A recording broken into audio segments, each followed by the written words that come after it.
Bonjour les troisièmes. À travers cette vidéo, on va essayer de résumer simplement ce qu'est une fonction et ce qu'est la notion de fonction. Alors c'est quoi une fonction? Eh bien, tout simplement pour commencer, prenons deux ensembles de nombres. Alors voilà, je prends deux nombres, 3 et 7, qui vont former un premier ensemble de nombres, et je vais prendre deux autres nombres, 10 et 18, qui vont former un deuxième ensemble de nombres. Et je vais m'interroger de la façon suivante, je me dis, mais y a-t-il un lien entre ces deux ensembles de nombres? Autrement dit, par une seule et même série d'opérations, comment puis-je passer de 3 à 10, mais dans le même temps passer aussi de 7 à 18? Alors on pourrait se dire, si je veux passer de 3 à 10, je pourrais par exemple ajouter 7.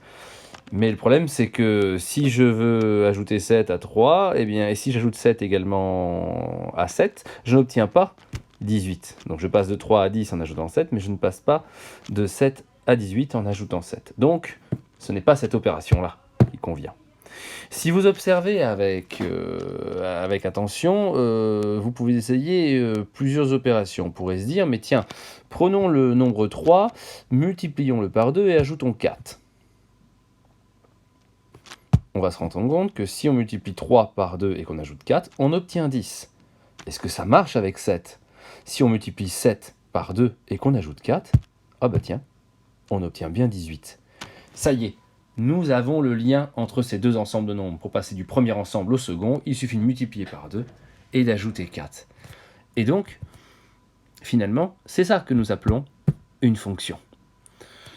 Elle est souvent désignée par une lettre, souvent F, G ou H. Ce sont souvent les trois lettres qui sont utilisées pour désigner une fonction. On peut en utiliser d'autres dans l'alphabet, mais ce sont souvent celles-ci que vous verrez. Et donc, quelle est la notation qui est liée avec ça? Eh bien, nous passons de 3 à 10, et nous passons de 7 à 18.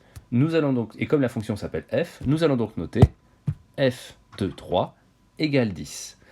Et nous allons également noter f de 7 est égal à 18. D'accord? Que veut dire cette notation? Le 3 qui est entre parenthèses, que vous voyez apparaître, désigne l'antécédent, c'est-à-dire le nombre que l'on a choisi.